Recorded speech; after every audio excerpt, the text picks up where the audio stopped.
Tell us a little bit about yourself and your district. Well, I'm from Metropolis, Illinois. I grew up there, basically lived there my entire life. I'm married. My wife Holly and I have 2 children, a daughter who's 12 and a son who's 9.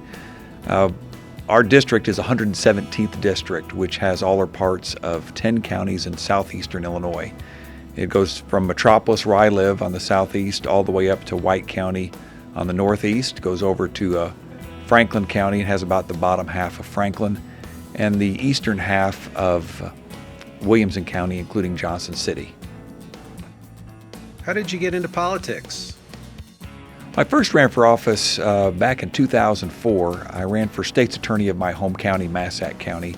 I had been to law school, was interested in the law, of course, and wanted to get involved with prosecuting criminal cases. So I ran for that office and was elected. I was elected several terms, and it was in the middle of my last term when I was approached about running for state representative. I decided to run for state representative because I was looking at our area, particularly Metropolis and Massac County. We had a lot of young families who were moving away to Paducah, Kentucky, Nashville, Tennessee, surrounding areas because of the way the state of Illinois was being run. The fact that we have a high tax burden, and it appears that there are better opportunities out of state. And so I looked and saw that I could be the best state's attorney I could be, but that's not going to change that fundamental problem, and I wanted to go to Springfield and try to correct that. How does this background affect the type of legislation you tend to support or don't support? Well, I have an eye toward trying to make Illinois, particularly Southern Illinois, a better place to live, work, and raise a family. That's my overarching goal. So I'm looking for ways we can reduce the tax burden on our families. We can improve educational opportunities, both kindergarten through 12th grade, as well as college and trade schools. I feel those are some of the best ways to help attract people to our region and our state.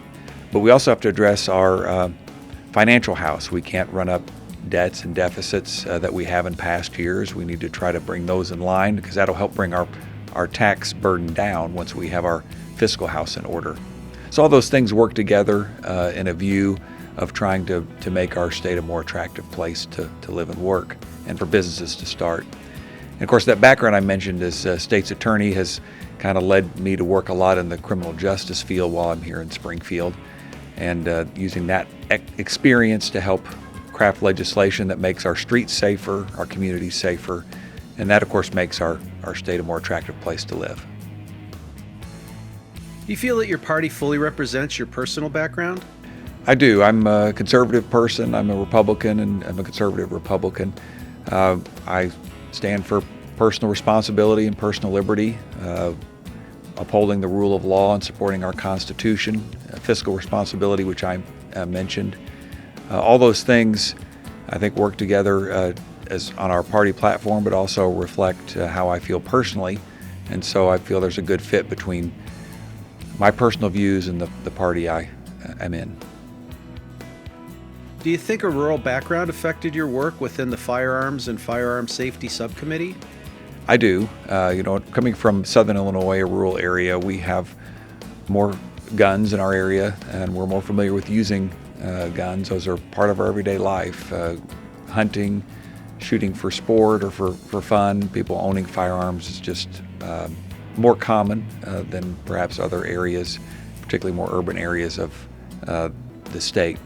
So I think having that perspective brought me to take a different look at how the legislation came forward in that subcommittee, and then in the full Judiciary Criminal Committee, and then again on the House floor when we voted on those bills. Again, with committees, how do cultural differences play out in these committees in general? It seems to me that the cultural differences of our state play out in the General Assembly and in our committees. We are a very diverse state. It's been said that Illinois, in its diversity, represents the United States as a whole. It's a microcosm of the entire United States. And I think we see that play out in our committees and our votes on the House floor. With the different cultural backgrounds becomes a diversity of thought and opinion, and of course a difference of experience and background. And we use all those things together to form our opinions, to express what we believe is the right course of action, I believe, for the most part, we respect each other and our different opinions and different perspectives. And it is hoped that we take those different perspectives and come up with a product that represents the entire state of Illinois. We don't always meet that expectation or that hope, but that is the ultimate hope. The legislators, for the most part, share the same goals, but we look at different avenues to get there. It's where we reach the most problems, I think, is when our goals diverge, and that's where we see the most heated debate. But when we're aligned with the same goals, I think most people respect that there may be different perspectives in reaching that goal.